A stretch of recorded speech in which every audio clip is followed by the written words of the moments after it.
Hey, it worked.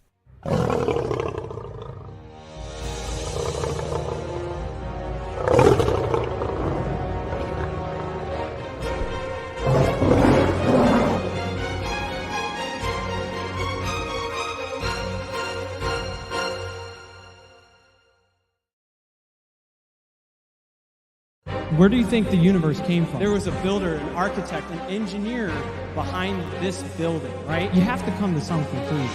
You can get a grip of this understanding, it will But change I'll your be life. praying for you when I leave here today. And Over when I go home. 150,000 people die every single day. If you weren't a hypocrite, you wouldn't need They're Jesus. You'd preaching be to perfect. these Jews, Jesus is risen from the dead, and you need to No, believe on where him. you stand before God. He actually paid for our sin in his You're life's judging blood. for what you've done wrong, not what you've But done yet, right. the God who has given us life and given us our mothers, we disrespect him. When do you think you want to get right with God, repent of your sins, and trust alone in Jesus? As soon as possible.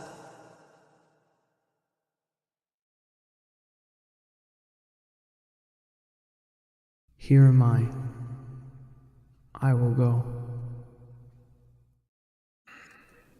Shalom to you all, and thank you all for joining We're the Great Revival. I am Samuel David Spoonhour, your host, and tonight is a very special night. I am having an actually official debate with Ted the Atheist. Well, kind of official. Official for me. I've never really had anything like this before, and I actually did a lot of research, and I mean a lot. I learned so many things about just certain laws of science and theories that deep things that I wasn't taught in physics, which I'm actually really glad that I did it all because I genuinely learned a lot. So first, I want to start with you, Ted. You may present your evidence essentially for your belief. First, I want you to summarize your worldview, whether you're like materialist, naturalist. Okay. You said you did your research and your homework before you started. Yeah. But then you asked me evidence for my belief, which Well, I want to know doesn't like go together.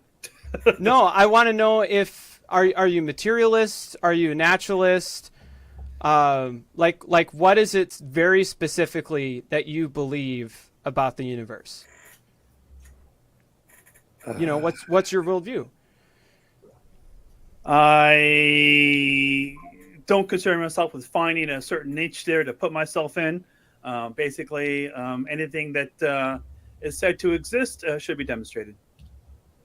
Okay, so you're more or less a naturalist, and that everything that you have observed you believe exists, or give me. I want some more details. I'm not gonna try to put myself in whatever. I mean, you can if you want to, but Oh, yeah. okay. Well, I guess these are some of the things I wanted to clarify before we started, but Okay. I know our communication was limited.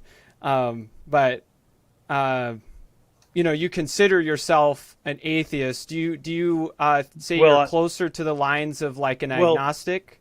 I am an atheist, whether I consider it or not.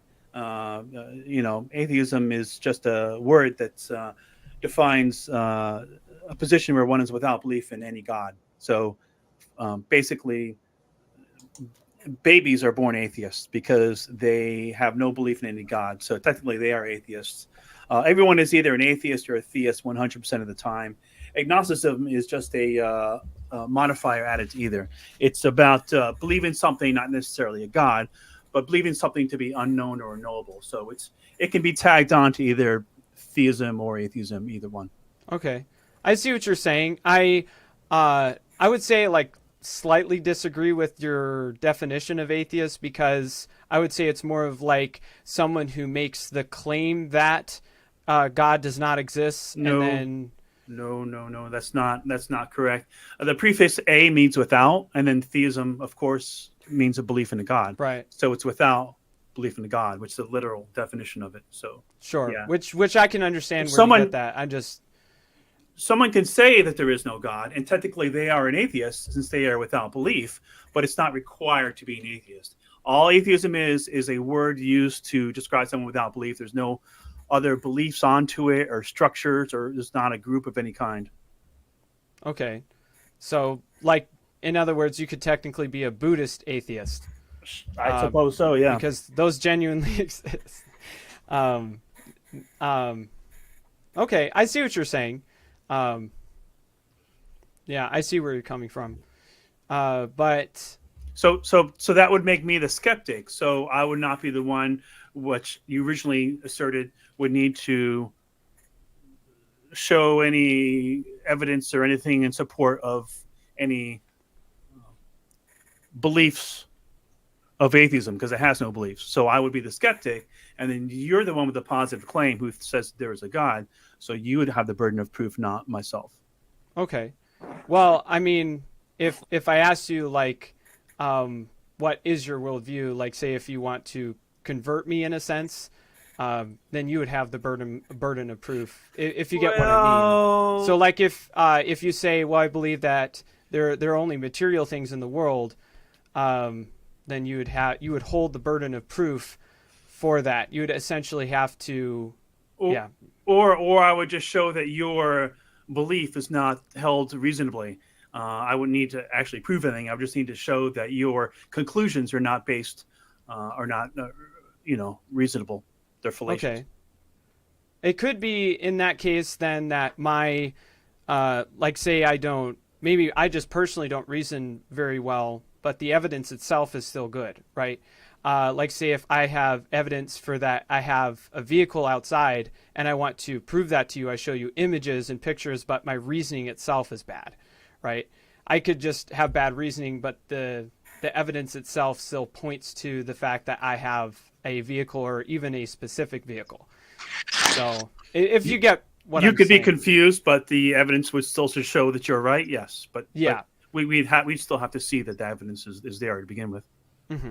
Right. Thank you, Isaac, for joining, by the way. Yeah, no Thank you for problem. coming. I kind of figured I would try to finish up our conversation from last time. Is my audio good? Yeah, it is. I'm sorry. I totally forgot to tell you, but I'm actually doing a debate with Mr. Ted here. So if we have time later on, I would love to talk to you, or maybe even next week, but I had preset with him, so. All right, that's fine. I guess I will try to join next week then. Okay. I'm sorry about that. I really am. But I thank you for coming on.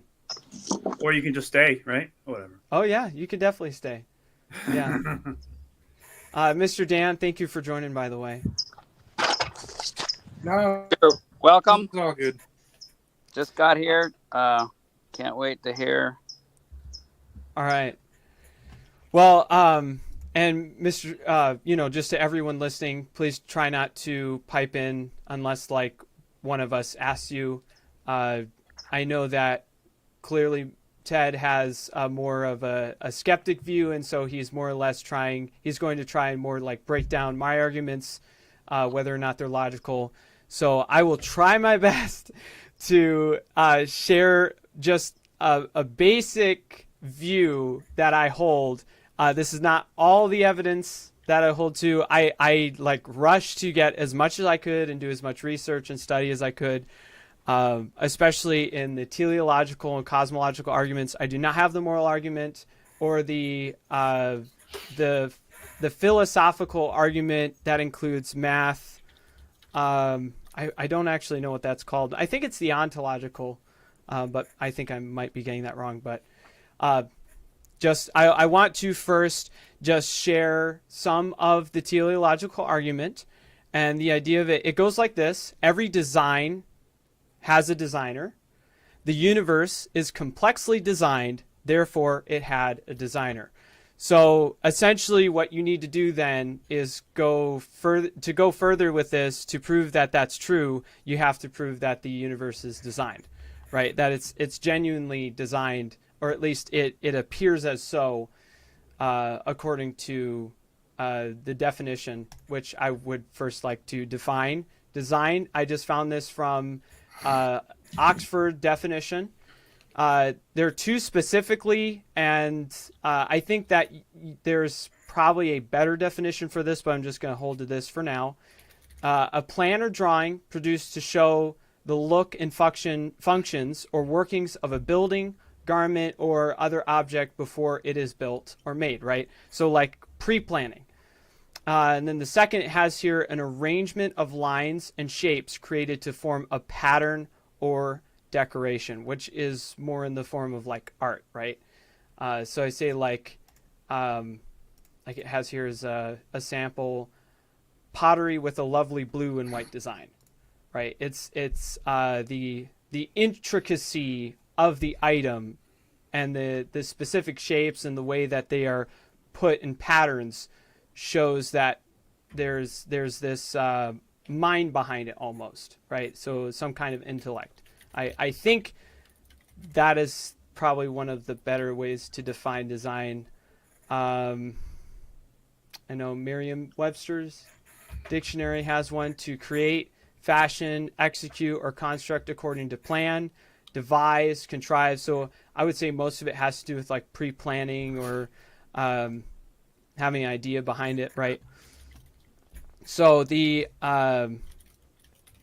probably the hypothesis in general for God's existence, specifically at least some kind of God, would be where the first verse in the Bible says, "In the beginning, God created the heavens and the earth." So you have beginning, you have time, and then you have heavens, which is space, and then you have earth, which is matter. So you have a beginning of space, matter, and time all at the same time.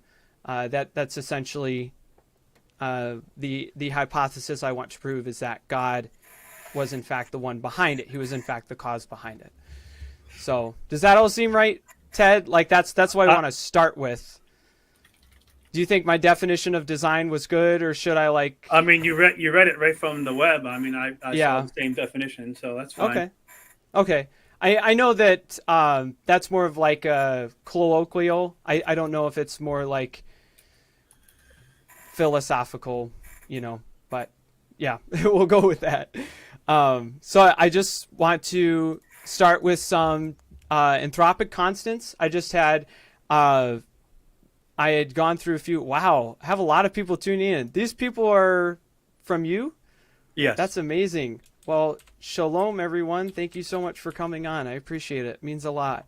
I am responsible for everyone. Thank you so much. I genuinely appreciate it. Thank you. Kneel before me. Sorry, I only kneel before God.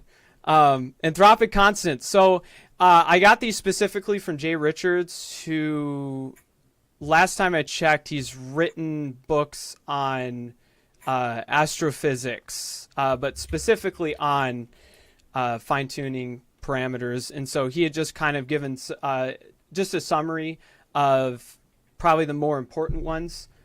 And these, I only put together a few. I think I was told, at least Hugh Ross had said that there are over 200.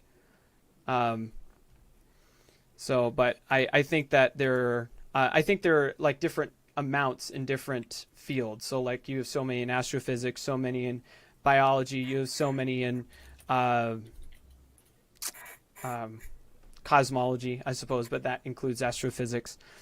So first of all, the gravitational force constant. This one is number one for a very big reason, and Stephen Hawking actually wrote about this in his book. Large-scale attractive force holds people on planets and hold planets, stars, and galaxies together. It does not give the numbers here. Some of the numbers are later here. So too weak, planets and stars cannot form. Too strong, and stars burn up too quickly. So it's the idea, and the idea of anthropic is that it needs to be a specific range, or it needs to be in a very narrow space of. Okay, gravity is due to the bending of time and space. So Right. if we want to go and talk about how it needs to be a certain thing, Yeah, the strength of it, the strength of it needs to be a very specific number. And it's like that because that's how it is. So there's, I'm assuming you're trying to make the argument that it's exactly the way it is, and therefore the Magic Man did it. No, not necessarily. No, okay, great. No, I'm just no, and I would say that a case for God ultimately has to be collective, because it is a big claim to make, that ultimately there is a being that is immaterial, eternal, self-existent, right? So I want to continue with more and just show some of the numbers and the probability of these things. So the second one is sorry, what's the purpose of trying to go over any type of probability? Well, because the probability shows that there is, by definition of design, there is design. So with the teleological argument, right, we know from observable science, right, that every design has a designer behind it, right? So anything that, like things that require a mind or an intellect behind it. And so then if the universe lines up with the same definition, or in this case, I think it's even more complexly designed, so it requires a supermind. But you would have to show that the universe is designed to begin with. Right. And you can't do that with probabilities. Well, you'd have to be making it. You'd be assuming. You have to check it. It's like, oh, it's so complex because the probabilities are so high. Therefore, I'm going to take. You have to assume. You have to take a leap from there and say that it was a god. Well, right? not. Sorry. Sorry. But you have to do that. I mean, that sounds like what you're going towards. But right. Even if you try to do that, you're gonna be back to, okay, you think it was a god, but we have no idea what a god is. So how can you jump? How can you not know how everything came to be? And because we don't know how everything came to be, therefore it was a god, something we know absolutely nothing about. Well, right? It's more or less forensic evidence to the traits of this type of source or cause. So then the traits of this source or cause, if they align with the, I think that the traits of this cause, as I'll get further into, align with the biblical definition of who God is. I mean, the Bible itself assumes that you know who God is to a point, right? It says, in the beginning, God created the heavens and the earth. Sorry, we're not really asking who God is. That's not really the question, right? Well, really, I mean, we want to know what it is, right? Because we have no idea what it is.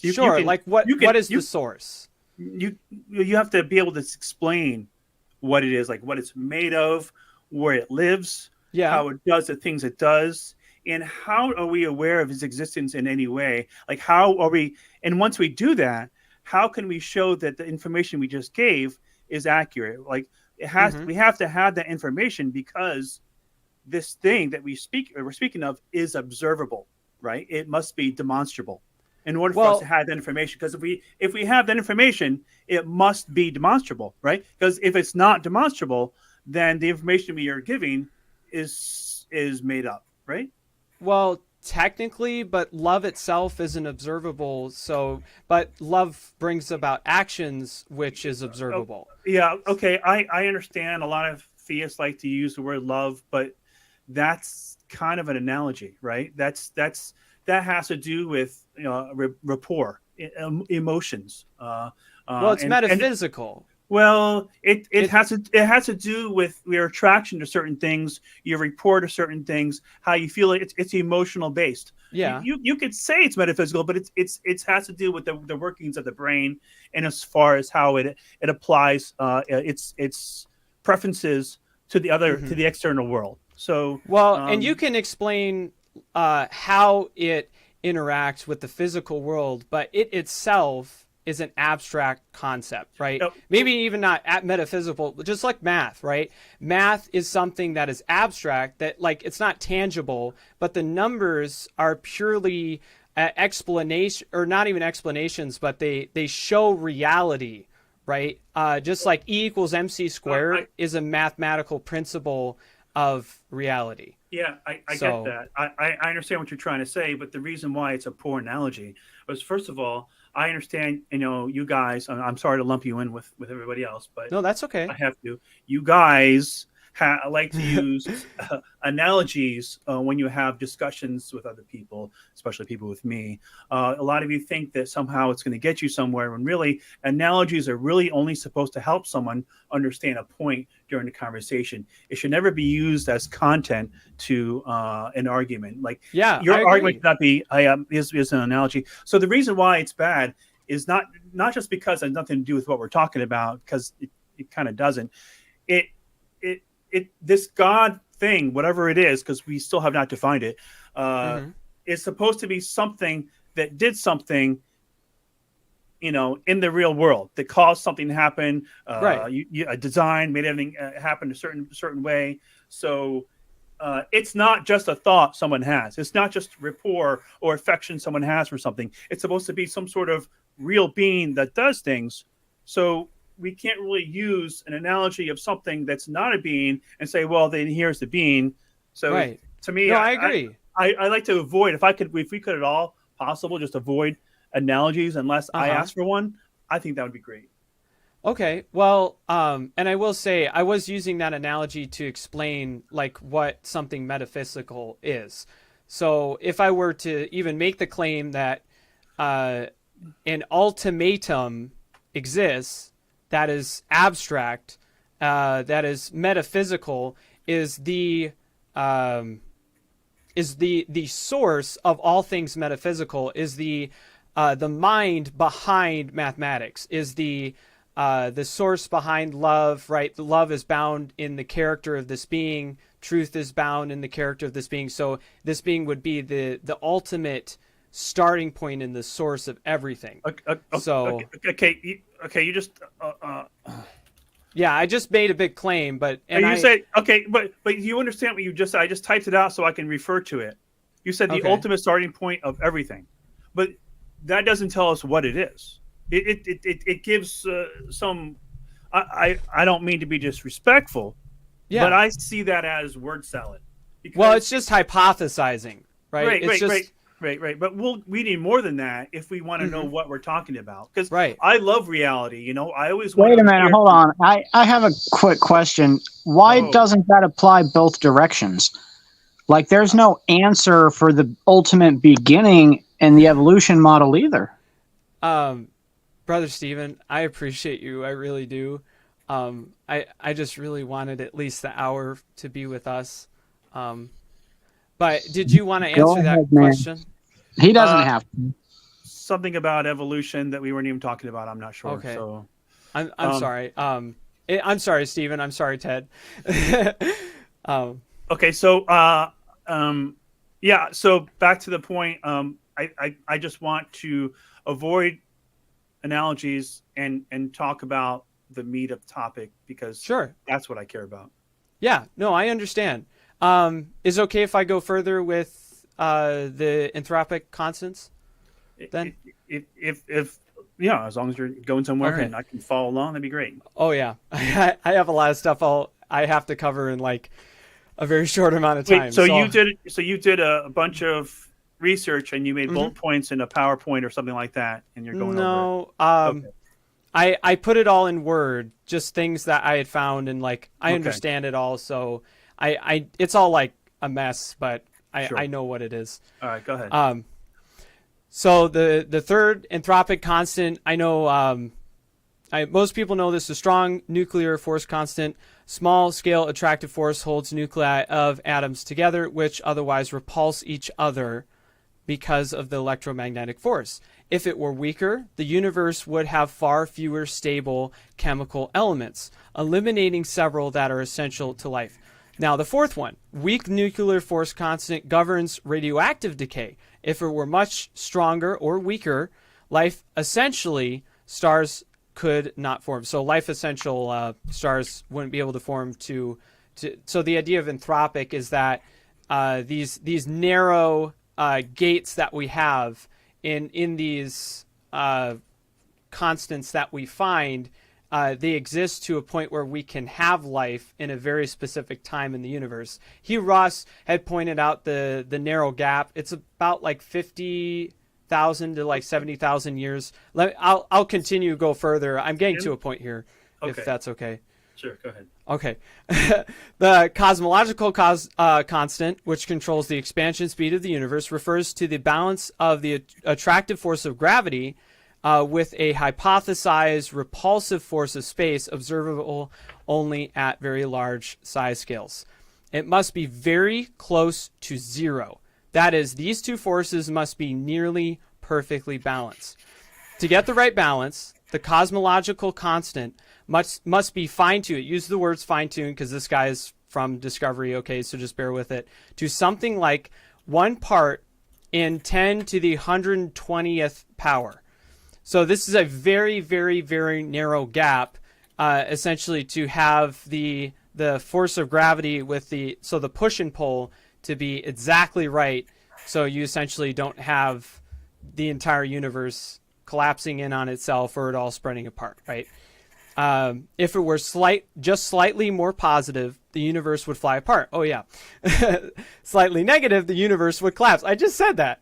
I didn't even read that, which is interesting. I didn't read all of this. I'll just be clear with that. But as with the cosmological constant, the ratios of the other constants must be fine-tuned relative to each other, since the logically possible range of strengths of some forces is potentially infinite because also there are some constants that we are essentially still discovering where scientists are finding these continually and new ones are being added like every 5 years, something like that, to get a handle on the precision of, and again it says fine-tuning.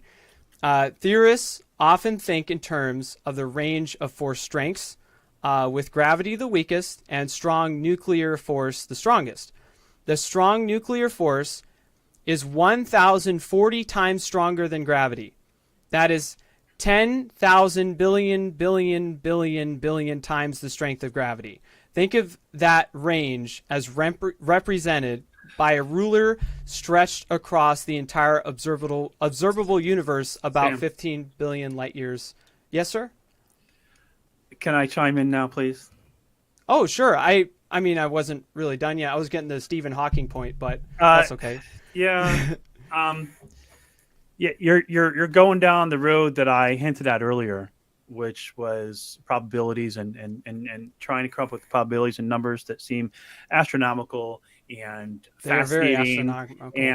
But you have to make a jump. Again, you have to make a jump. You have to say, well, since the universe is the way it is because that's how it is, right? That's just how things are.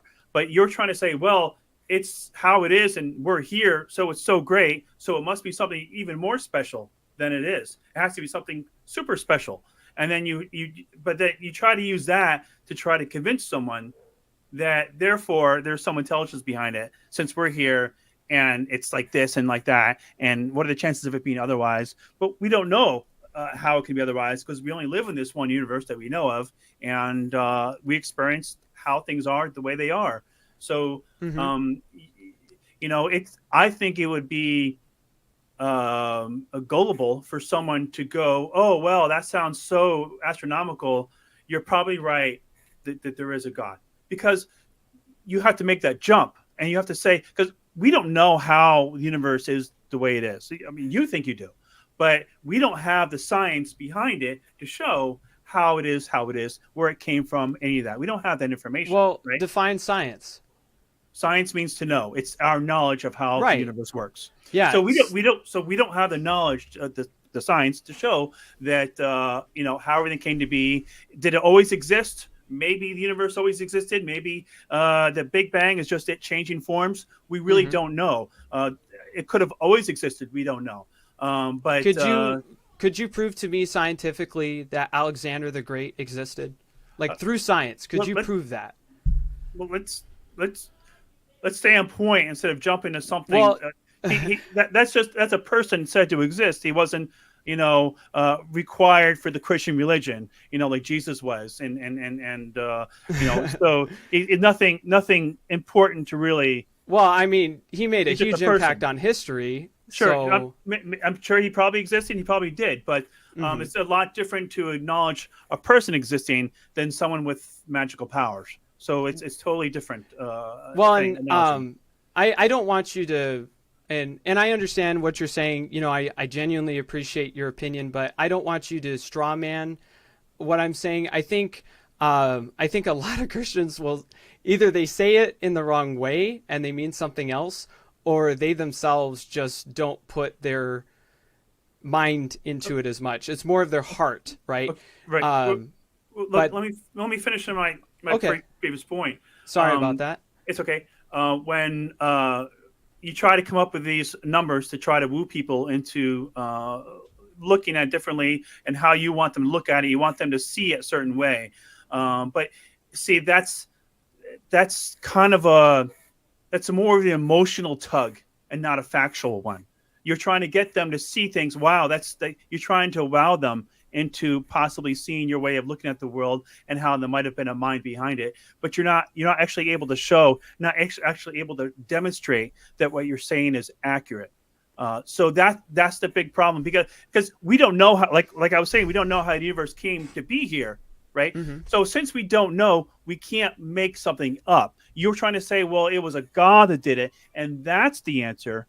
But then we'd have to show, well, first, now we have to know what is a God. How do we know a God did anything? All we know is things are the certain way, the way they are, and you're commenting on them while you read them. Well, look at all these probabilities and all these stuff. But nothing shows. We don't know what a God is, so we can't say a God did it. So basically, that is actually called the argument from ignorance, where you claim to know how it came to be simply because we don't have anything to show in science how it came to be. So Right. if we don't know how it is, because this is what science is all about, knowing how the world works, the universe works. If we don't know, we should not go making up answers and try to fill it in with God did it. That's not an honest intellectual way of obtaining the truth, because truth is a degree to which a statement corresponds with reality, right? And what is Right. reality? Reality is that which is directly ascertained or indirectly ascertained, is directly experienced or indirectly ascertained via the proper use of reason. So if the God existing is the truth, is a true statement, there needs to be something showing that that statement corresponds with reality.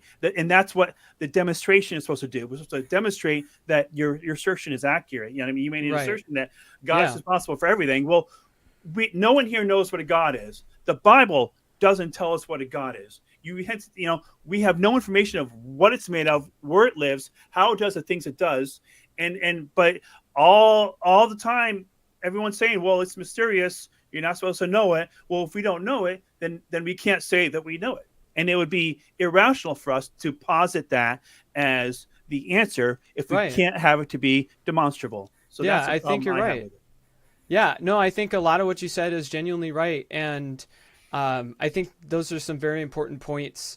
But even to go with that, I wasn't trying to give commentary. If I was giving commentary while I was reading this, I'm sorry if I was, except just saying they say fine tuning, because this is from Jay Richards, who I'm pretty sure I know he's a theist. I don't know if he's a Christian though. But even he doesn't give any of his opinion in this, except just saying, using the word fine tuning. So I'm sorry if I gave my opinion in this. But what I'm giving now, the numbers themselves are just it's science itself, right? But I'm postulating where this might point to, right? I hypothesize and I get evidence. I make philosophical reasoning based off of these things. The cosmological argument is also a big one, where it shows the universe or that time, space, and matter have a beginning, and some would say even energy as well. I think Yeah, we don't really know that. So, Well, I'm just saying, I think there's great evidence for surge. In fact, I did a lot of research on that. Do you know what surge is? Surge. Yeah, it's an acronym for yeah, you'll find it when you look it up. But that space, time, and matter have a beginning. So if space, time, and matter have a beginning, right, then you have this point of ingress, right? This point of immense density and high temperature, and so the ultimate source for that then cannot be time. It cannot have the quality of time, cannot have the quality of matter, cannot have the quality of space. So spaceless, timeless, immaterial. Yeah, well, and so so you're resting it on if time and all that has a starting point. So. Not just, well, that's why there are multiple arguments for God's existence. It's a collective case, and it takes you to genuinely think about this stuff and honestly do your own research. So do you really think that any one of them are sufficient to have a reasonable conclusion that there is a God? I think that especially with all three arguments, there is an immensely high probability from these that God genuinely does exist. But it doesn't mean that that's the Christian God, right? Right. It could be Allah, for all I know. Okay. Or a type of being that is sorry. If I said that I believed in a blah, would you believe me? What's a blah? What do you mean by blah? Exactly. What did you just do? You asked me what it was, didn't you? You asked me. Is that important? Is that important for you to know what it is? Yeah, I mean, you mentioned it. Very good. Then I'm glad you said that. If you're going to say that, all these numbers and the rest of them we're going to read out could show probability that a God exists, can you really believe in something that you don't know what it is? No, I know what God is, and I know how He's proposed to, like His characteristics. What is it then? Because I love to know, because no one has ever been able to define a God appropriately in a way that one would define a being that we know of. Because if it's supposed to be a being, and we have experience of beings here on this planet, we know what other beings are like. Like I know what a cat is right here. If I know what a cat, I know what it's made of. I know how characteristics about it. If you can define it in that way, because that's what I know beings to be, then that will be the first. A self-existent being that is not dependent on the laws of nature or philosophy or any kind of science, but rather beyond those things. That would be a God. Okay.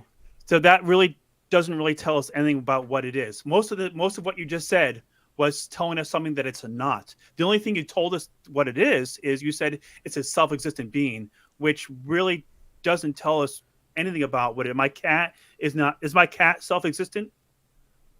No, it's dependent upon the laws of nature. Exactly. Why should we think that this God thing that we still don't know what it is self-existent, whatever that's supposed to be? Because I don't think any of us have experience with any beings anywhere that are self-existent. So we're not really sure what that really means. Well, and then the rest of what you said about, it's okay. The rest of what you said about not needing laws, and then you actually use the word beyond these things, because beyond is relative to each person. It's not something you can really use to define something. It's like using the word higher. Like it's not something not determined really by. How about that? Not determined by. So in other words, independent of. How about that? Okay, but how can you say any of those things about it if you don't have information to show what it is exactly, and to say that it's not those things? I do, though. That's what I wanted to get to. Right. I asked you for that. I asked you for that definition, and you gave me that line. So well, yeah. No, I appreciate that. Okay. But that is also a more personal definition. That's not necessarily like something that has been deeply studied, but I would say that is a good definition of, and again, this coming from me, a good definition of who a God would be. But when I say that, when I say that a type of God exists, that's just referring to a being that someone, say someone religious would have more of an idea of, like, say, as I said earlier, a being that is not dependent on the laws of nature, but rather independent, right? So it's self-existent, and so it is not bound by those laws. Right, but do we know what? Can you define exactly what it's made of, where it lives, and how it does the things it does? Well, it would be spiritual. I don't know what that is. Not contained in the universe. So Okay, okay. I don't want to know what it isn't. I want to know what it is. do you want me to actually go into? I want to know Who what it is.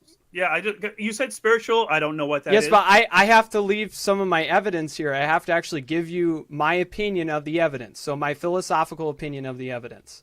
Because I wanted to finish this stuff. Okay. But if that's okay, I can give you my personal opinion. I know. Yeah, I know you have. I know you have something typed out there, and I thank you for doing that. I mean, you do your homework. You want to type it out. That's good. Keep your thoughts organized and stuff like that.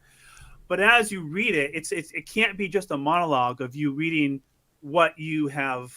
Oh, I didn't. I summarized. copied a lot of this. Okay, a lot of this is copied from other genuine scientists and made into a monologue for you to read off. Oh, not even. I didn't even type this myself. I literally copied a lot of this. Okay. So let me use a different word. And made into a speech for you to read off. Sure. Basically, there's going to be times while you're reading it where we need to have discussions. So I don't think you'll be able to get through all of it because there's a lot of things to unpack whenever you make certain assertions or you say certain things, kind of like the whole probabilities thing that you talked about. That's a whole big discussion. And I'm trying to just show, well, okay, I'm trying to grapple that and show, okay, I'm acknowledging you're giving the information, but I just want to know what you're talking about. So I guess for the moment, the conversation, at least for me, is, and correct me if I'm wrong, is I want to know what it is we're talking about. Because this conversation, maybe it's our fault for not prompting everyone about what the topic of this discussion would be. So we don't have any title to go by for exactly the discussion is going to be, does God exist or the probabilities of God or things of that nature. So we don't have something strict to adhere to. So we're kind of playing around with whatever happens right now. Yeah, sorry if I wasn't clear. Yeah, what did you intend to have as the main? Because there's always, whenever there's a debate, there's always a question or something like that. What did you intend to have for that? Well, what is your worldview, and what is the evidence that you have behind it? Or me, my worldview, or yours? No. Ultimately, it was supposed to be both of ours, but I had a plan B, and so I just thought, well, let's talk about whether or not God exists. And so I thought, let me just go into some of the research I've done and stuff I've copied and pasted. I wanted to give my opinion on it afterwards, but I'm sorry I didn't. It's okay. I didn't clarify my thoughts. I don't want to bring us to certain places when you say certain things, because I tend to do that. I've debated with hundreds of preachers in the streets. I'm used to things going awry. I have no problem with that. But it seems like you want a certain format for this, and I just wasn't sure about it. That's why I commented. No, and I appreciate that. Again, I'm genuinely sorry. I wish I had made it more clear. I guess so you have no problem with my questions then about because you're trying to say the probabilities and numbers should lead someone to at least entertain the idea of a God. But then my problem is, well, what is a God, and how can we believe in something that we know nothing about? Which is why I brought up the word blah. Do you believe in blah? The first thing you said was, what is that? When you say you believe in a God, the first thing that comes to my mind is, what is that? Right? Because we're all aware of all the talking point words and phrases that everyone who's religious uses for their God. They'll quote the Bible to say he is, the creator. He is I am I, and all the other things that are in the Bible that try to give some sort of vague description of what it is. And they refer to those talking points, but no one ever says what it is. So whenever someone says there is a God, over my years of debating, I think over the last 5 years, I started concentrating on, well, what is that? Because whenever I say I believe in something, like I believe in this chair, I know what it is. I know what it's made of. So I find that an important question to ask. Okay, no, I definitely appreciate that. I wanted to see if I could find a good definition here. You won't. It's all based on religions. Yeah. Yeah. Talking point. You got a talking point, didn't you? Did you look up? No, I didn't. I just forgot to mention it. I genuinely did forget to, like, I think I got so excited to share the stuff I had researched, and I just wanted to go into it. Right. I think Have maybe you- that. Have you sorry. debated much? Have you debated much with atheists? I know you're saying that this is your second time on this thing, but off of this, have you ever had any deep, long conversations challenging you by an educated atheist? I would say that I've genuinely had arguments, but I would never say like Never an official structured? debate. They were never structured, No, or never structured. Or okay, I understand that. Okay. So that's some of my issue. This is a new Well, thing for me. I'm not trying to make you look bad or anything. No, that's okay. You can do that on your own. But I just want to. I just wanted to get a feel for your experience. I don't want to. I want to be proper. I want to be proper here. No, I understand, and I genuinely appreciate that. No, I know it's much better to have that structure so we stay on point.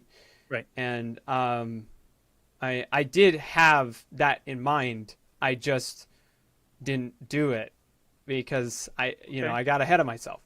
Not I'm still immature and young. I'm only 22, so 22. Yes. How old do yeah. you think I am? You look about 40. I'll be 51 this month, my friend. Oh, really? You Yep. probably work out, right? Every day. Yeah, you probably eat consistently very clean food in the sense of like Nope. not like a dirty bulk. Like you try to No. be more healthy. One meal a day, mostly meat. Really? No drugs, no alcohol. Never been high or drunk in my life. That's probably why you look so good. Yeah, my father was an alcoholic, so I just stay away from that. Oh, And, I'm sorry. Yeah, I drink coffee. That's my only drug, caffeine. That's it. So that helps. Okay. But yeah, I a little history about me, if anyone really cares. I do. I was leaving the military when I was like 20, and I came down here to Gainesville, and it was my first interaction with preachers on the campus, and then my first time debating them. And the reason why I debated them to begin with was because while I was leaving the military, I found a girl I can talk to for hours on end, and I didn't know what that meant until after I left, and I lost her. But the one thing we argued about, and we had never had arguments, but the one thing we did was the whole Jesus God thing. And I think that made me sensitive to it. And that moment thereon, I was like, well, look at how much religion can separate people. Because I could have been with her. Well, I had an easier time being with her if she wasn't religious. And so I think that might have sparked my motivation to take on and discuss more about stuff. So I care about the truth. I'm all about education and awareness. Mm-hmm. So, Good. and I think that's important. And whenever someone says something is true and they can't show it to be true, no matter what it is, it just happens that I'm big on religion, but I do other things as well. Like the feminist junk that goes on, and the pronoun crap that goes on. I question all that. So it's not. Which just is good. Yeah, I appreciate that. I especially am definitely for truth. Of course, I think Christianity is true. That's why I'm a Christian. But I did grow up as a Christian in a Christian realm. And so I think just it's odd for me when people ask me, like, what is God? It kind of like sets me off guard because I've had people ask me that before, but I think you gave a half response or what? Well, I do my best to give. No, I do give people definitions, but it's like, I'm like, this is my definition. This isn't like, I think it's a good definition, and I think other people would say the same. But Sam, if I told you a blah is an invisible pink uniform that farts green goo, would you believe that I'm reasonable in my belief in the blah? Well, I think it's reasonable if you have genuine proof for it, or not proof, sorry, evidence. If you have evidence that not only is forensic, I don't think it has to be empirical. I think at least forensic and even just philosophical, I would say mathematically, does it work mathematically? Sorry, I stuttered there. So I am more big on philosophy, and that's, of course, more of why rather than science, which is how. Right. So I get the idea of there's a mind behind the universe from philosophy. That's a philosophical idea. Right, but it is just an idea. Well, yeah, but like, so is me proposing that we do a debate, right? But we're not trying to assert that a debate is a living being that no, but it's an idea. is invisible. Unicorn. Well, when I say God, if I were to say God is living, a living being, I think that God is abstract, an abstract concept that is not concept even. Yeah, that would be really bad if it was a concept, because then he wouldn't be real. Well, he would be, boy. Because it, right? Yeah, no. I mean, you said well, I'd believe you if blah had some evidence behind it. Now you know how I feel about this God that you believe in. Now No. I want to know. Well, how do you know? Because I want to know the truth, Sam. I mean, Yeah. No, and I care about the truth. I really do. I always want to be correct. I have absolutely no sacred beliefs whatsoever. At least I don't think so. Is it possible I could still have someone somewhere? It could be. It could be. I don't know. I haven't discovered it yet. If someone points it out to me, guess what? I'll stop believing in it because I do not allow anything that I believe in is not resting on emotion of any kind.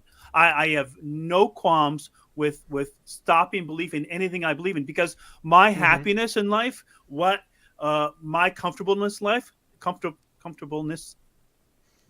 life does not depend on what I believe. If I need to find peace or happiness or something like life, I find it regardless of what's true or not. I acknowledge what's true and then use it, and then I find my peace and happiness, after that, within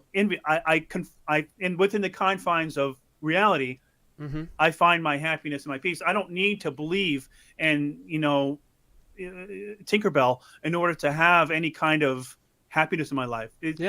Belief of what's true or not doesn't give me happiness. It's a state of mind, so it's separate. So because of that, because I realize that gives me the objectivity that I need. So whenever I get to some new information that someone come across that I've heard about, I'm able to look at it objectively. I have no emotional ties to it whatsoever. Whereas I would have to say, I mean, there's got to be some acknowledgement from your end that religion is mostly emotional based. Your parents teach it to you. It depends on where you grew up and what religion you are. If you grew up in a Muslim country, you'd be Muslim. It really depends on where you are and what you believe in. If you had a different set of parents in the U.S. like mine, and you weren't brought to church, then you weren't indoctrinated as a child, and maybe you wouldn't believe. It really depends.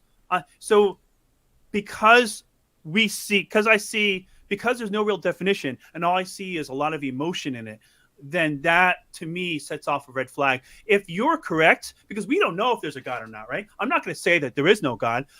If I do, I can only say it with as much confidence as I can say that there is no Peter Pan or Tooth Fairy or Santa Claus, right? I say it because I say there is no Tinkerbell because I think it's something we made up, and there's no evidence showing it is. I can't disprove it. I can't show Tinkerbell doesn't exist, but because it's silly to me and there's no reason to really give it time of day, I don't believe in it. So I extend this same idea to any God that anyone has, unless they can show me otherwise. Right. But if you can't show me otherwise, I will believe, because I'm not someone who runs from reality. I never run from reality. I always show it to be.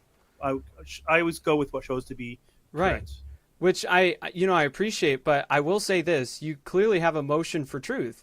You have feelings for truth. Yes, that is yes, that is true. Right. That is true. And and but that passion that you see for truth does not have an allegiance of a certain kind of truth. That is, it's just the cold truth. hard truth. Yes, that's correct. which I appreciate. You know, I always hope and pray that I will always be like that and not be biased. You know, I try to look at what I believe, why I believe it. That's pretty much always. Do you think you're that way now? Do you think you're that way? I think I'm a lot more that way. I'm a lot more skeptical, but in a good way, right? So like I have questions. I have like healthy questions, not to the point where I like being a Christian.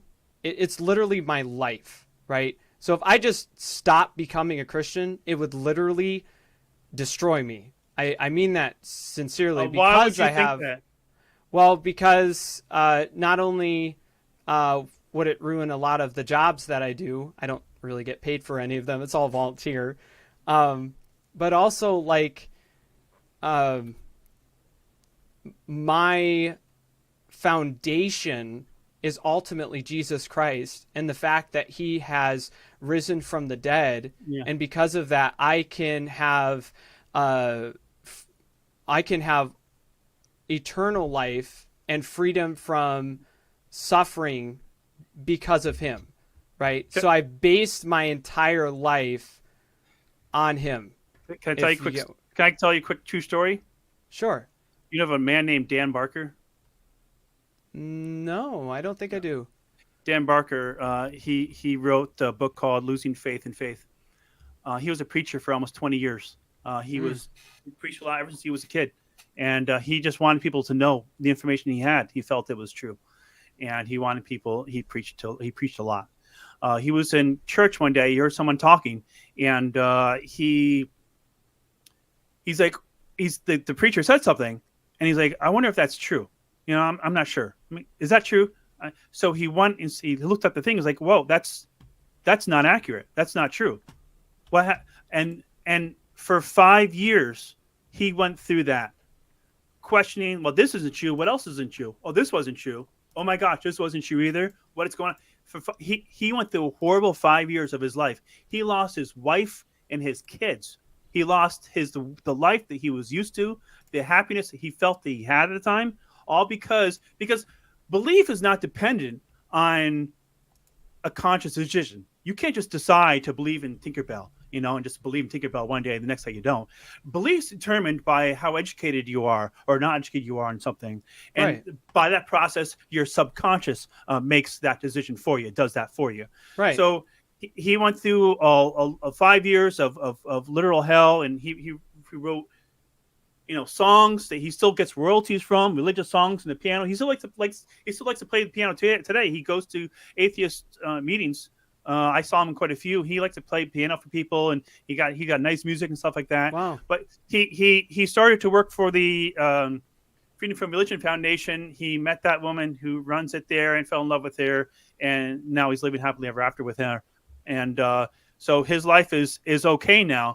But I say this story because I want to come back to what you said earlier, was you think your life would be destroyed. Your life would not be destroyed. It would just be different. And I guess you're right. Yeah, I think I would have to go through those 5 years of pain. It would probably be a little more for me, but no, and I appreciate that story. I've heard of stories like that, but you know, I think that it would really change. It would change who I am for quite a bit of reasons. You know, I'm psychologically tied to my beliefs. Ultimately, I mean, anyone who believes anything, do you think is that's healthy? Yeah, I think it is, because I genuinely believe it's true. Do you think I'm psychologically tied to any of my beliefs?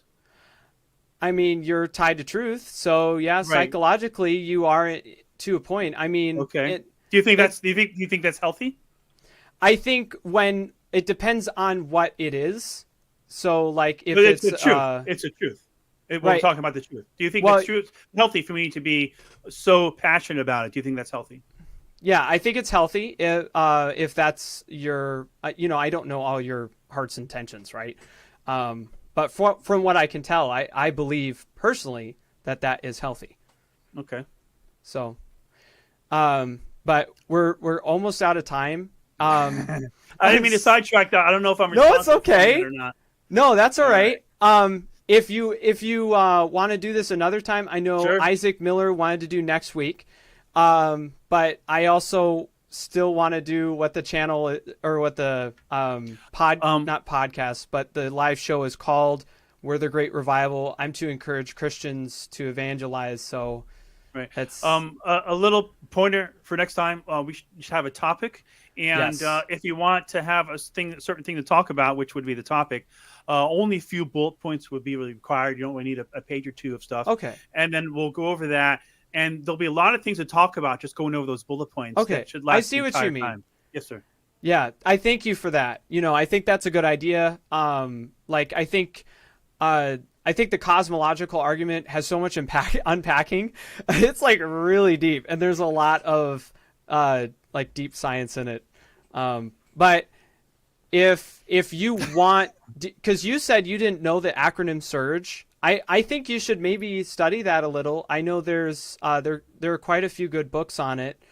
I know quite a few from a Christian perspective, but I do know that Fred Hoyle became a theist based off of he actually called it the Big Bang in the first place.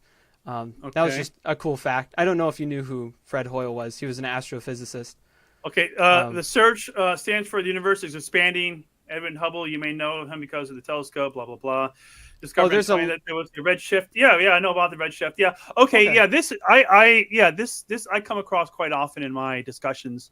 A lot of times theists try to say that since we have the Big Bang is a theory that rests on facts, right? So we have some facts like the redshift and other things, and leads us to think that it's the Big Bang. But really, the Big Bang, we really cannot explain. We really don't know about it. We can say that it's a point, but we really don't know what that point is. We don't know. We have no reason to think it's a point of creation. For all we know, it could be a point of change, right? The universe could have existed in a different form before then. Doesn't mean it started right then. And that's the problem with a lot of the theist argument is they think, well, because the Big Bang, it was, it started then, had to be a God. And then they use that argument when science does not show that to be a creation point. Well, and that's why, I do think that a lot of scientists have shown that it does. I disagree with you, of course. Well, there's no data on it. Otherwise, I would have come across it. And go into depth with SURGE, right? That stands for second law of thermodynamics, and it also includes the first with it. I'm sorry, but the second law of thermodynamics only pertains to closed systems. No, but it shows that the universe had to have had a beginning because of the law of entropy, because it shows the idea of running down, right? The first law shows there's a very specified amount of energy in the universe. So if there is a type of running down in that you have energy itself being unusable, becoming unusable, so then you have this running down effect, so it must have had a start. If it were infinite, then it wouldn't exist currently, right? So it would defy the law. So a steady state theory would break the second law of thermodynamics. Right, but the second law does not pertain to the entire universe. It only pertains to closed systems within the universe. That's the whole point of the second law. I guess I've never heard that before. It only pertains to closed systems. That's it. It can't. Okay. It can't. Because there's a lot about.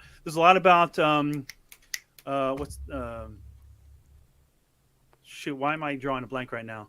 Quantum mechanics. There's a lot about quantum mechanics, quantum physics that we don't know about, right? Oh yeah. So to say that, there's a limited amount. There's a lot about the universe that we don't know about.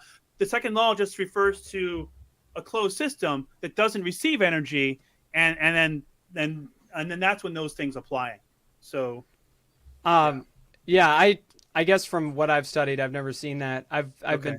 I've heard from like astrophysicists and cosmologists who are in fact not even theists, who say that that the second law points to a beginning. I can't name them off the top of my head. I didn't write them down, but just from okay. But the U stands for the universe expanding. The R stands for. I'm drawing a blank too. The R stands for radiation. Radiation afterglow, mhm. great galaxy seeds, and Einstein's general relativity. Yes, which Yeah. I would say that I would say radiation, Einstein's theory of general relativity and special relativity, and then the first and second law of thermodynamics are the biggest pointers to some kind of beginning where or space, time, and matter have a beginning. Right. Right. And so even if there is still things beyond that, which I actually, when I was researching, I read an article, I think it was Science Today, maybe it was something else, but they were talking about speculations with dark matter and with quantum mechanics, how it is possible that there were things existing before the Big Bang, before the singularity. But even if that's true, it's quite possible because we really Right. don't know what that means, right? yeah. But even if say that is true, right? Which I think it's possible, you know, but you still need a source and a Kickstarter for the Big Bang and to have that point of infinite density and high temperature. Which is why quantum mechanics is so interesting because you know, those the matter comes in and out of universe. You know, it everything you know pops in and out of the universe. Yes, you know, so I remember doing. We really don't know all there is to know about that. It could be responsible for everything that is, in a way. We just don't know. So Yeah, it's really we really should not make conclusions about how the universe is if we don't even understand something that's so complex as quantum mechanics that could hold a lot of explanation for how things are. For all we know, it could explain the universe and how it is. It could explain how everything is. But we don't have that information yet. We're still in our infant stages of learning about quantum mechanics. So because of that, I agree. Because of that, we should not be positing deities. We should be positing, you know, religions or joining any groups or anything like that. Because, and my idea is that when we join groups and we join religions, we outsource our thinking to somebody else. We stop thinking for ourselves. We're like, oh, I don't know how to think properly. Would you please do it for me? So that's why I'm not on the left. I'm not on the right. You know, I don't belong to any religion. You know, I go by. There is no group out there that, okay, we only care about the truth, and that's our group. Like, I've never found a group like that. But I would join that one. So that would be your religion, the truth religion. There you go. And I appreciate that, but I will say that Christianity in and of itself. So there's a command that God gave to the Israelites before they were a genuine nation. This is in the book of Numbers. It is actually, I think it's Leviticus. Actually, I think I'm wrong. I think it's Leviticus. It is the greatest command, and Jesus references it. But it is the greatest command to ultimately all humankind. It is God's greatest commandment that you shall love the Lord your God with all your heart, soul, mind, and strength. So in Christianity, it is literally that you need to love God with your mind. So me doing this research is just a very small piece of that, right? So I don't just go off of like a whim, but I actually try to understand and comprehend things and use logic, right? Because I believe logic is God-given. I believe science is God-given, philosophy is God-given. So, well, you made the statement that the Bible says something, so you follow it. Well, yeah, because I think it's true. Right, so then I follow the commandments with that. We don't know who wrote that in the Bible, right? Or what their purpose was, or what their intention was. Well, I have good reason. You think you have good reason to believe in it, but we really don't know who wrote it. It has been edited over time, and so a person wrote it. We know a person wrote it. Yeah, a person was involved. You want to think that a God was involved in the writing too, but that is an extra belief that cannot be demonstrated. So you're saying, well, the Bible says this, so I'm doing something that God wants me to do because I read it in the Bible, when really that was a person writing it, and you don't know for sure. Well, I think it can be. I don't want to use the word proof here because I know. I don't think proof is a good word, but I think you can find good evidence for this, right? And that's why I still believe the Bible's true. Good evidence what? for the Bible being influenced by God. So in other words, a super intellect, superhuman, supernatural being influencing himself in the writing of If that were Christianity true, scriptures. we wouldn't have Exodus 21. What's about Exodus 21? Condoning slavery. We wouldn't have that. Oh, I don't think it it does it in the way you're thinking of. No, it does. It does. Oh, well, I would love to get into that. And it wouldn't tell you to not eat certain foods because you just need to cook it better, not to eat. They didn't know that at the time. Exactly. So, No. If God had something to do with the Bible, he would have known that beforehand. yeah, so he told them to don't eat those foods, But because ultimately it was for their health safety. He could have just told them to cook it. He could have just told them to cook it better, right? Yes, but they didn't have the technology at the time to do that. So instead, the specific commands for the idea, because they're spiritual or they're physical commands that bring about God a spiritual. Tell him how to cook it. Well, he could have, but it's not about that. That's not why God did it the way that he did. It's because it brings about a spiritual change in the people. Because God even said that I want you to follow these commands with your heart, right? So then if God genuinely exists and he has created us, then our purpose, or at least a purpose given to us, at least I think you could philosophically argue for this without the Bible, that it would ultimately be to obey him, right? And so then the greatest thing you could do is love him, or rather obey him in love, if you get what I'm saying. We would have to accept that the Bible that God had anything to do with writing the Bible in order to adhere to that. And since you can't, it's not demonstrable to someone who doesn't believe, because a lot of the words you use, you want to believe with all your heart, like you said earlier. Those are emotionally tugging words, right? They prey on your emotion, not the facts. Yeah, but God created. I believe God created emotions, and they're good. You can use emotions for good things, right? Right. But we need demonstration to know that what that book is from a God. We don't have that information. Well, I think we do, but I think there's other evidence for that. I think I've never heard any good, and I've been doing this for 20 years. Have you ever read the book Evidence That Demands a Verdict, or more? It was by Josh McDowell originally, and then Sean McDowell with I don't remember how many people were involved, but Sean McDowell and Josh McDowell made a new update to it, and it's specifically the evidence for Jesus's resurrection. Did it happen or did it not happen? Right? It's going through the archaeology, the history. Like, is this just a false claim that Jesus rose from the dead, or did this really happen? And so it's more from at least I think, I haven't genuinely read it myself. I've just heard lectures on it. But from what I think, it's more skeptical.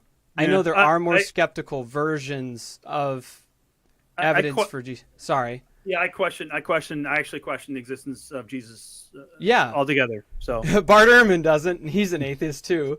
That's another thing. I did want to say that actually, that secular scholars agree that Jesus not only existed but was crucified. And sure. I could give you a quote. You can give me quotes. You can tell me that people band together and say he was real, but it doesn't really add to the validity of the claim. Well, here, let me because whenever it's a historical claim, right? Yeah. Well, it's historical, but the problem is that early Christians didn't really believe in a real Jesus, and during Jesus' lifetime, no one ever wrote about him. So, and then you guys try to say, well, no one could really write back then. And then they could write. They definitely could write. We have philosophers I was who told wrote. Otherwise. But I don't know why you're told that. So no one ever wrote about him. Everything that was written about him was way after the fact. So even Josephus wrote about him. He was Jewish. Yeah, that was interpolation to his work. It's largely. Oh no, I'm not talking about his corrupted stuff, because I read his corrupted stuff. I think that is fake. Yeah, there's only one paragraph, one long sentence of referring to Jesus in his work. Yes, Yeah, I'm that talking was about the interpolated. uncorrupted, Yeah. the most recent. His earlier findings. versions didn't have that paragraph in it, which is why they feel it's Yes, interpolation. no, I know what you're talking about, and and I'm he wasn't saying even there's- alive during Jesus' time. He was born after the fact. Last time I checked, I thought he was alive. But, No. But even so, just because I wasn't alive, just because the historian for George Washington, I totally forget the guy's name, wasn't alive during that time, doesn't mean he still can't get good information about whether or not he existed and what he did, right? You're trying to make a point. You're using an analogy to try to make a point. I understand. Oh, sorry. I fully understand what you're trying to do there. It's okay. It's just that Washington was just a person, not a religious figure that is so relied upon for religion to exist. So it's a little different. I've plenty of conversation in the past where I just gave someone the benefit of the doubt and say, okay, well, what if Jesus did exist? There's no reason to think he was more than a man, and then they have to struggle with that. So I have no problem with that. Sure. Well, let me just read some of these quotes from Wikipedia, okay? Because they actually give quotes from books. So Amy Jill Levine in The Historical Jesus is the Okay, this is from a... Let's see, where are the quotes? I lost the quotes. Oh, here it is.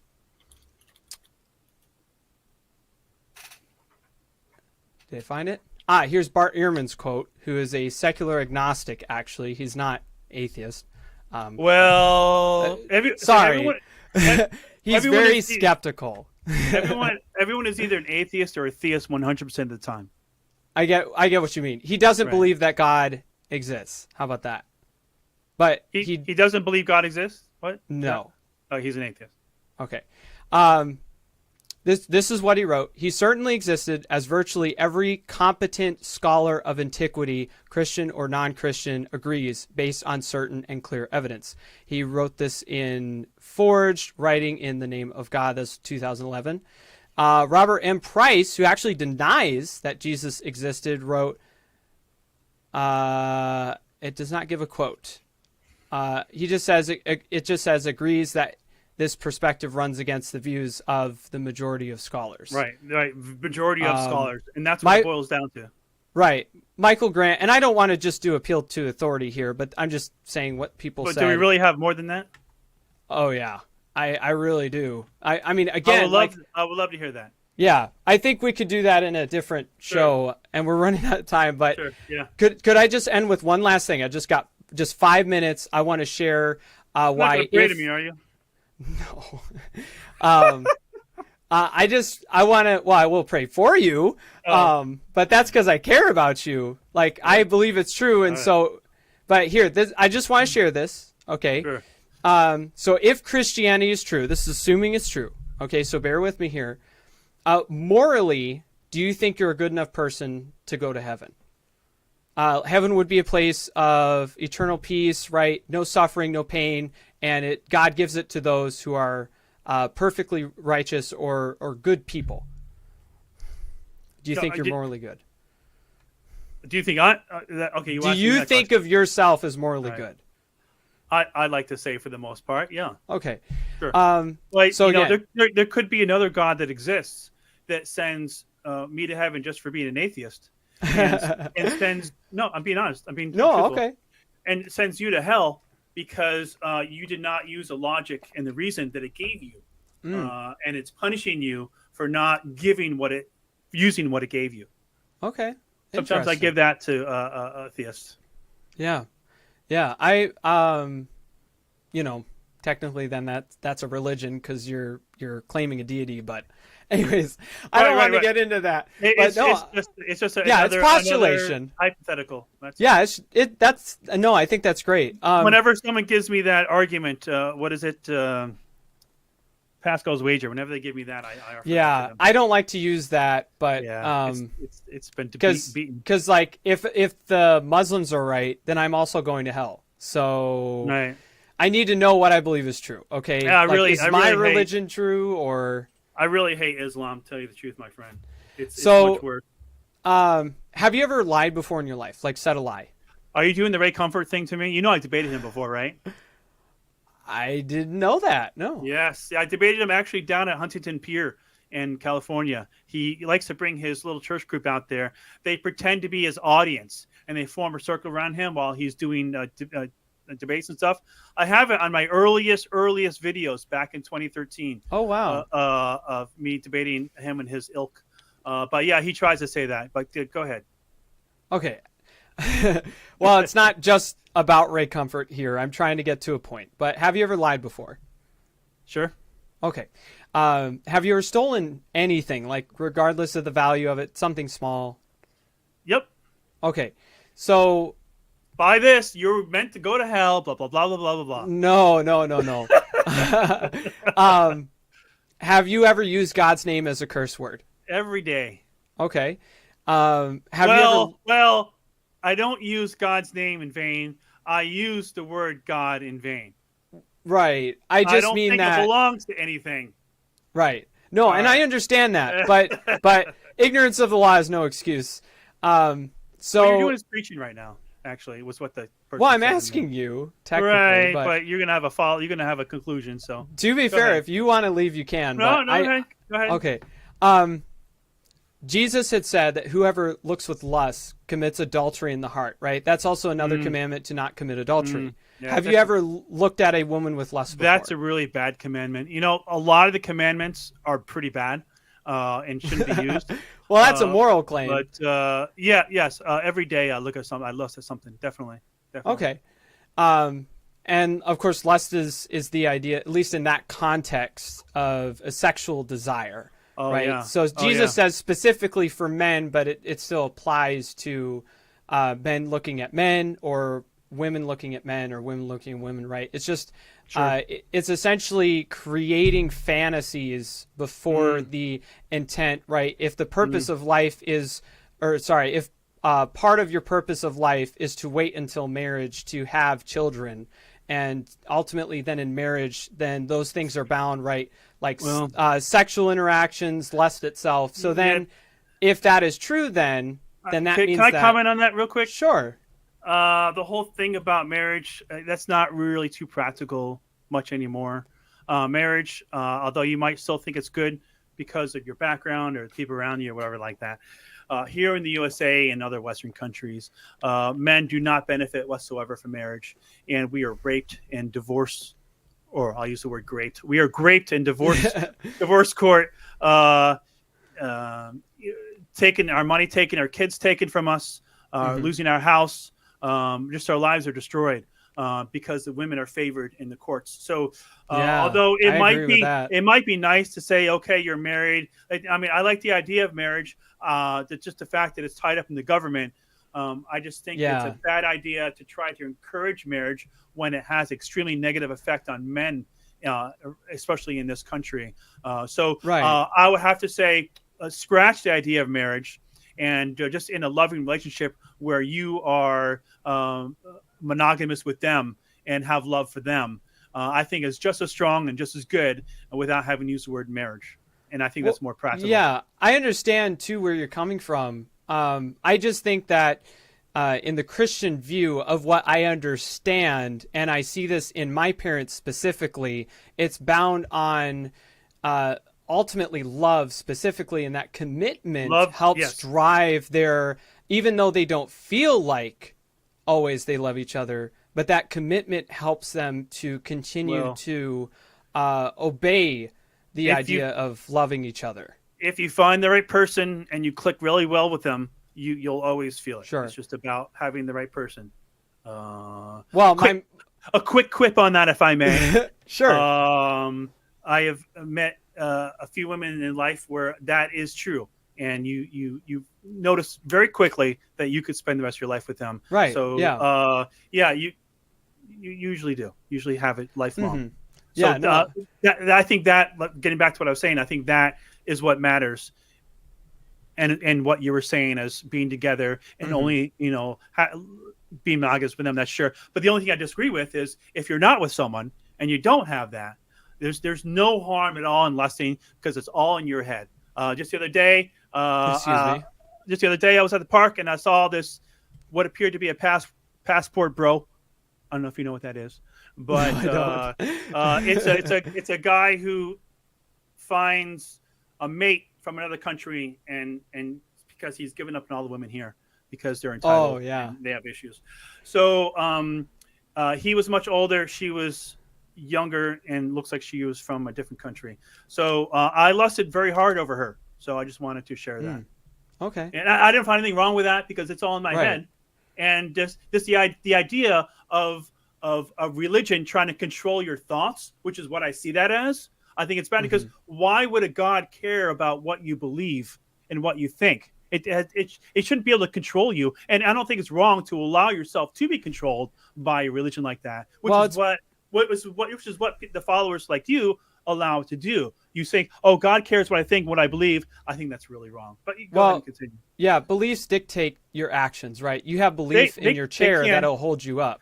But right. But if I lust over her, I'm not going to go grab her ass and take her over a bench. But it could turn into something more. So the idea from God then is that because he is, and again, this is assuming Christianity is true, okay, but God is morality, right? He is, so essentially what is good, because that is ultimately positive. Evil is actually the lack of goodness, right? So goodness is bound in God's character. So if he in his character says that lust is wrong, right, and he genuinely exists, then that means that truthfully, by definition, lust is wrong. So this is all assuming, that's why I said earlier, assuming Christianity is true. But to go further with this, so I appreciate your honesty with me. I'm not trying to judge you because I am a sinner too. Okay, Hey, you know what? I need to comment on that real quick because that really irks me right there. Okay. Not you specifically, but this whole thing about it comes a lot from the Christian religion. It tells you not to judge people. People judge people every day, all the time. It's a good thing to do. I think society should be self-correcting. I think if you're doing something wrong, someone should judge you and call you out on it. I think it's beneficial. So it's okay I think to you're judge right people, to a point, yeah. as long as you do it in a reasonable way. If you judge people and you are correct, if you are the one carrying the logic and the reason with you, and you show that they are wrong, then that judgment is good. If you judge someone and you're wrong, and you come from a backwards way of looking at it, and you try to judge them, then that's wrong because you're feeding them bad information. Yeah. So I think you'd be a great Christian. That's a great theological truth. But no, I think you're right. I'm more of meant the idea of I don't mean to hurt you in saying that, like condemn you. It's really hard to be offended. Yeah, I really can't be offended. Okay.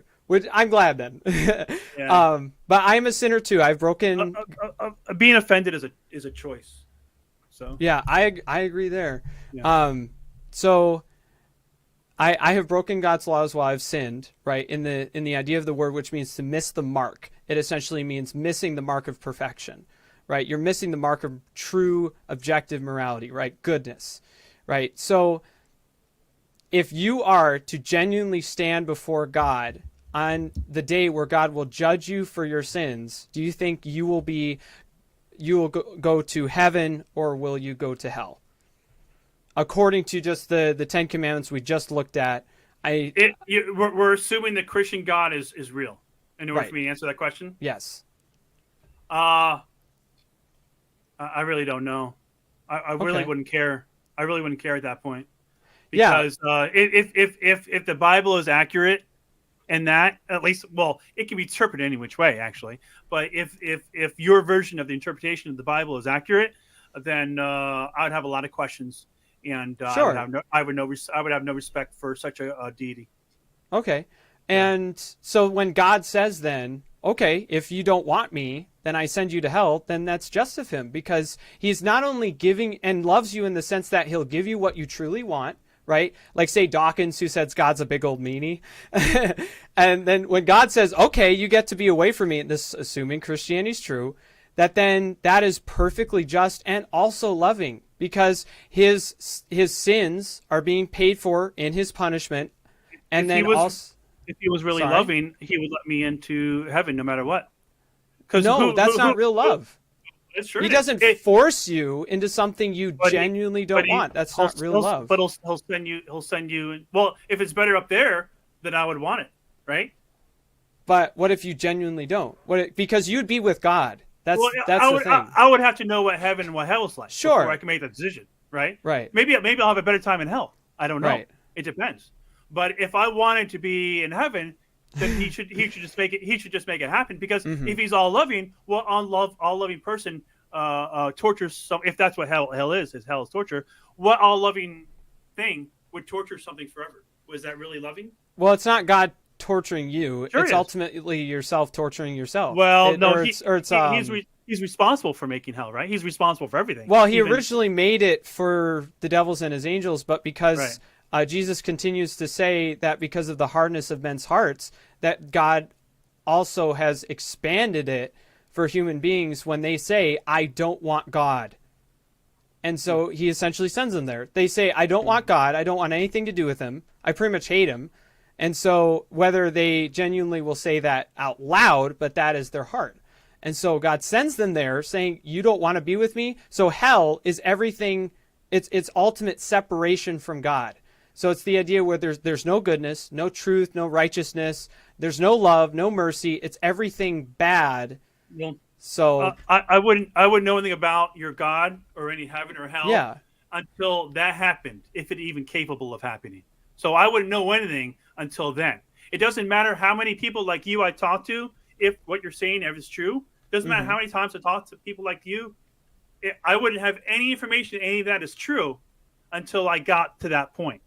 So for him, he would not be able to judge me accurately since he gave no evidence of his existence. So me showing up there right then, I would then possess the information that it's real and not before then. So I cannot be held accountable for not following whatever the Bible says or you interpret the Bible saying.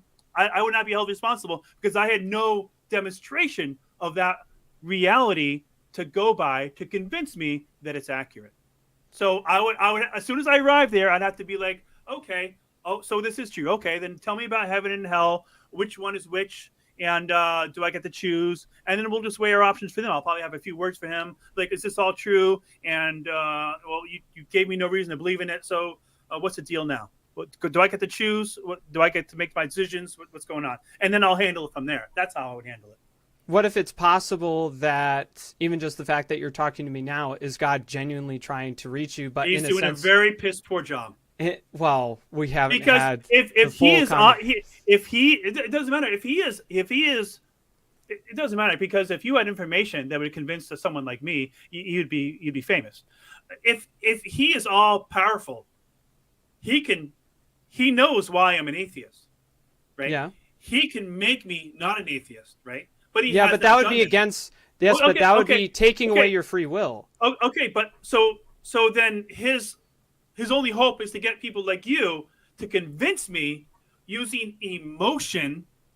Well, right? I don't mean to just use emotion. Well, I mean to and without being able to demonstrate it, you hope to convince me. Without being able to demonstrate it's true, you hope to convince me, and that is his reasoning. Oh, I'll just get these guys to convince them. I'm not going to give any evidence go by, but if he gets them to convince them, then I'll send them to heaven. Well, to be fair, it doesn't make any sense to me. To be fair, I didn't meet you before this night, and yet I still prayed for you before then, and I care about you even more now. To me, praying is just someone talking to themselves and speak to a God. That's what it means to me. I don't see it as useful in any way. And I wanted to go into the gospel, and maybe I won't share it tonight. I'm sure you've heard it a lot, just that Jesus ultimately paid for our sins, right? On the cross. Why couldn't he have done it? Why couldn't he have just said, okay, I forgive you without having to do a human sacrifice? It's not human sacrifice. It's God sacrificing himself. It's God coming into the picture. So Jesus wasn't human? He was God in human form. Okay, so he was human. Yes, God. Well, no, not human in the sense of like us. So it wasn't a human. So it wasn't a human sacrifice because he wasn't fully human. No, he would have been human in the sense that he had a physical body and physical limitations that he placed on himself, but he himself metaphysically or spiritually, in the sense, I realize you don't know fully what I mean by that, but was God. So, okay, and was it really a sacrifice if he came back 3 days later and never really died? well, it was a sacrifice in all the pain he went through. Crucifixion is the cruelest way to die. Tell me, do you think there are people on this planet who would go through that just to have the power after? What do you mean, just to have the power? I know people have crucified themselves for really bad reasons. Right. But if they knew they were going to come back and have magical powers, do you think they would do that? Well, Jesus had magical powers already. He raised other people from the dead. Okay. So I just don't see it as a sacrifice, really, because sacrifice means you lose something permanently. That's what that means. I mean, he has scars, but I think it means sacrifice in the sense that he spiritually bore the sins of the world so that the payment could be made, and all those who accept the payment for their sins, ultimately through repentance and trust in Jesus Christ, then can have eternal life. They're permitted eternal life. Why can't God just make that happen with a wave of his hand instead of doing that? I don't have the full answer other than God wants you to see his love genuinely expressed in the cross. And you know that because the Bible says so. No, the Bible doesn't necessarily. I mean, it does say that, but I got that from before. Okay. Like, I just Sorry. So you know that. So you know that from the Bible. Or you don't know that from the Bible. Well, I know the Bible says that, but I didn't get it from it saying that. I know. This. No, but I love God myself because I know of his love personally. I can't share that with you, but I understand the cross. I comprehend why Jesus had to die the way he did. But I can't just give you that. I wish I could. I wish I could give you my mind, give you my brain, and show you the subjective experiences I have had with God, but I can't give you that. All I can do is try to reason with you, and we'll have to end here. But I hope that we could do this another time, and I could go further into some of the arguments that I have. I guess we didn't have time for anybody to ask questions or anything, huh? Sorry, guys. I know you had so many. But Ted, this has been a great experience for me. Thank you so much for coming on. I hope again that we'll do this again, and I mean, keep seeking truth. All right. I'm always seeking truth, my friend. Always. Great. Well, just so you know, I was going to have Brother Ryan Daniel close us off with prayer. You do not have to stay for that. All right, thanks a lot, man. Have a good day. All right. Yeah, you have a great day. All right. Bye. Wasn't that great, guys? That was awesome. It was very interesting. That was, yeah. He sounds like one atheist I had talked to quite a while ago that I had done an interview with, and he brought up a lot of objections that I heard from that person. I was like, he sounded so much like him. And I forget the guy's name for the life of me, but a lot of I want truth. That's what I really seek, but I haven't been presented, almost like I haven't been presented good evidence, or I just don't think there's good evidence. Something like that, right? Yeah. So still open-minded to a point. He's not militant. Right. He's right. He mentioned a book by a guy. Can you remember his name? Barker or something like that? It was Dan Barker. What's that? If someone wants to put it in the chat, that would be great. But I think it was Dan Barker. Okay, something like that. Maybe Dave Barker. That, for every Christian that loses faith, you have at least one atheist that comes to faith. And I was thinking Lee Strobel, of course. Yeah, Lee Strobel was Dan Barker. Thank you, guys. Dan Barker, thank you. Yeah. So, Lee Strobel, we have, and Josh McDowell, people like that. All I can say is, you're still learning the ropes, so to speak. Mm-hmm. I think you did a pretty good job. Just from my perspective, it looked like you guys were talking past each other. Yeah. It's because you each have a different worldview. He has a totally secular worldview. only if my five senses can't detect it, it doesn't exist. But you have a biblical worldview, you know. Yeah. So you, I also am more artistic. Hmm? I'm more artistic and emotional, right? Like I make meditation videos that I think are absolutely amazing, and I literally when I make these videos, I literally see God's handiwork, but in an artistic viewpoint, right? So I do these based off of tons of emotion, but he almost has this idea like emotion is almost bad. I don't think he actually thinks that, but I do think that Lee Strobel is a great example of like this kind of more militant style atheist coming to Christ and God like really getting a hold of him, because he's Lee Strobel was presented. very Yeah, he just was. He presented himself before truth, and then he essentially was like, "It's my bias holding me back from saying," because he's presented with all this, and he's like, "It's my bias holding me back from becoming a Christian," and so then he goes to. Everybody has bias one way or another, right? Oh, Ted the Atheist said, emotion shouldn't be used to make conclusion on what's real or what's insofar as beings in the universe.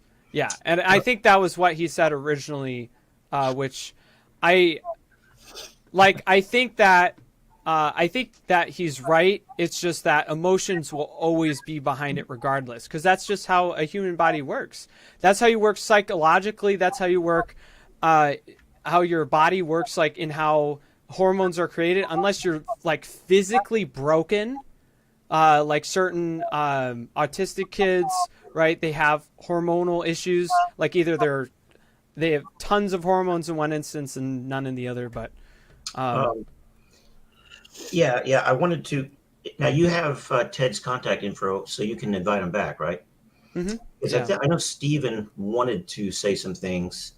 Yeah. And maybe I wanted to say a few things. It'd be nice if he wanted to come to the general Proverbs Guys Lions Den chat, and he could talk to Stephen and Achilles and Jeremiah and you, and it could be just hopefully it wouldn't become pandemonium, but it could be we could each contribute. But I think you did a good job considering you're still new at this. I'm definitely new at this for a long time. He's been doing this for a long time, so he's good at debating. I was going to ask him if he'd ever been on Standing for Truth's channel, with Donnie Budinsky, because Donnie Budinsky has had a lot of atheists on his channel, Standing for Truth. Have you watched any of his videos, Samuel? No, maybe like a clip or two, but I did want to have better structure. I just thought when I asked him for like what is his worldview, I thought he was going to say like materialism or naturalism. Yeah. So I was like, okay, so we present evidence based off our worldviews, and he was just like, no, I don't really like have it. I'm more of a skeptic, and I'm like, oh, okay. Yeah, that kind of threw you off because So then I have no belief. Yeah, so I left out clarifying stuff. Yeah. Because I wanted to work off of that. So I had this plan, and it's fine. You can be a skeptic and just, I'm just saying, like, I genuinely thought he was going to be like materialist or naturalist. But I would ask, if there was, another word for God, of course, is creator, because he created the universe. Right. He created the universe. Now, if you believe that the universe exists without a creator, I would like to see someone demonstrate that the universe created itself, or that nothing created the universe from nothing. Right, which is what Peter Atkins said and what Stephen Hawking said. Yeah, I don't believe that nothing can create things. Mm-hmm. Some people do. Some people think that things just poof into existence magically. Well, without a magician, though. Without a magician. Well, and Stephen Hawking's nothing is a quantum vacuum, so it's not technically nothing. But the idea of nothing is because you have a singularity. It philosophically, you need nothing to then have that singularity, then have something. I forget how that comes to be. We can't use the word nothing. It has no context in science. We don't know what it is. Well, it's no thing. That's what it is. It's nothing. So, the word nothing is something, but nothing is genuinely nothing. So, Ted, I don't know what nothing is. Yeah, we Okay, do. you're confusing me here.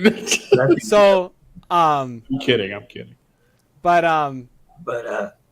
Yeah, I interesting night. Sorry, go ahead, Sam. no, I thank you guys for the support, and I'm sorry I wasn't as well structured as especially a lot more people. You know, I'm definitely new at this. Yeah, I'm more used to giving people the gospel and encouraging Christians, which is what I have been doing for years. I don't really do debates, you know. I always try, like when I talk to people about the gospel, I always try to lean back into the gospel because I believe it's genuinely important, right? Like, that's just what I aim for. I have never really aimed for just a debate, I guess. So Have you ever thought of bringing the gospel into the debate? well, I tried to at the end, but he's clearly heard a piece of it before, but I think a lot of the words and just the Christian jargon he just doesn't understand because, like, he's not in that worldview. You know, it's just, as you said earlier, he's in a secular worldview. So Yeah. a lot of the words are like, huh? The only thing genuinely. is what my five senses can detect. You know, Yeah. it's like a fish in an aquarium. That aquarium is all that exists. Yeah. Maybe he can see things outside of it. Yeah. Maybe if he's in a room, he can see things in that room, but there's nothing outside of that room.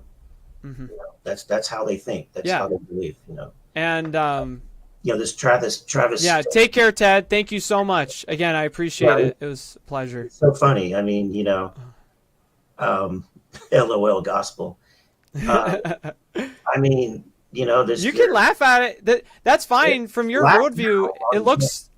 If I were an atheist or a skeptic, or you know, if I held to a materialistic or naturalistic worldview, I would think the gospel is weird because it's essentially assuming metaphysical things. It's assuming that spiritual things and metaphysical things exist.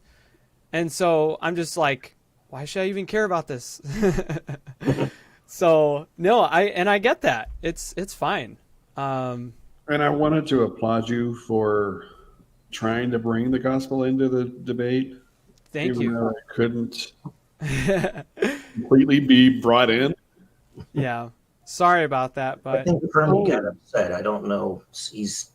I don't know what who got upset? so much. Who got upset? Kermit Thorson. What exactly got you so agitated?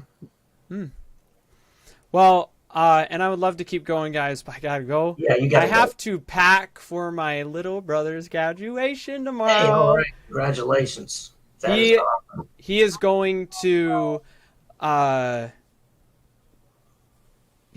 to first the Wisconsin Dells for free, and all of us get to go as well. Good. Good. Go to the wilderness because you know we just did. Well, not that one, but a different one. I know, yeah. And then next week, my little brother will go to Washington State, and on Monday he'll go to the Bible Museum. Cool. Yes, very cool. They actually have they have a lot of archaeological stuff there, and like some of the original Gospels and Bibles. It's really cool, like really old documents. So he's graduating from what? grade? AOE, which is Academy of Excellence. It's a Christian online academy. I don't know I know they have a physical location, but you know what? I'll actually end it before I get into too many details here. But God bless you all. Thank you all so much for joining.